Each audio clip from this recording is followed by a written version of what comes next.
Hello YouTube, you're watching Captain Writes with the NOA, and today we are talking about the weather, the weather, in post-apocalyptic movies, and how in a lot of movies like this, the weather's always dull and gloomy and grey and miserable, and this makes sense from a cinematic perspective as you want to present to the audience, look how dull, grey and miserable this life is. You don't want to live in the apocalypse, it's grey, it's miserable, it's horrible, look how sad it is. That makes sense. It would be a very sad scenario, living on your own in an apocalyptic world where a lot of people have died. That would be a very dreary and, not ideal circumstance. And it makes sense from a cinematic perspective that with the dull weather, it just kind of gives you that feeling of, yeah, this sucks, you know what I mean? But realistically speaking, really think about it, right? So there's no cars on the roads whatsoever. All the factories are shut down.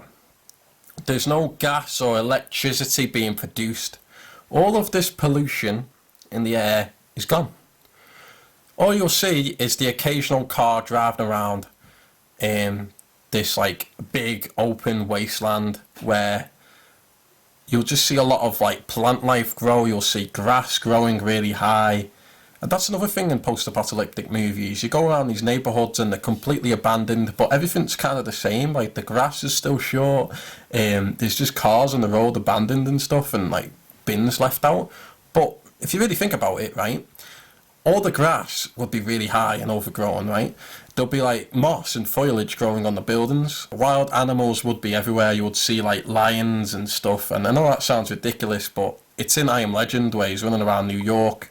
And you see deers running around the streets of New York because there's no people to stop them. And there's animals living in the buildings and stuff. And you'll just see loads of wild animals living in the streets of London and New York. It'd be crazy. Because there'd be no people there. And that's kind of what would happen. You'd get really nice weather, clear skies. The air would be really clear. It won't be dull or gloomy. It might rain every now and again. But you'll never see the whole world covered in clouds like you do most of the time. And, it's just got me thinking, The Last of Us is a game that actually has loads of buildings covered with flowers and grass and that. The weather in that game is still very doom and gloom a lot of the time. When in real life, the weather would be very sunny and clear. And that's the one thing a lot of post-apocalyptic movies get wrong, is that the weather in a lot of them, not all of them, it's always very dull and gloomy. And it makes sense from a cinematic perspective, but realistically I think it would actually be really clear and sunny. So yeah, that's what I think a lot of post-apocalyptic movies get wrong, the weather. It would actually be really nice. That would be the only good thing about it though. Perhaps there could be beauty in a post-apocalyptic world, full of plant life and wild animals, clear skies. That's something that is never really explored in post-apocalyptic fiction. It's always dystopian and gloomy and horrible.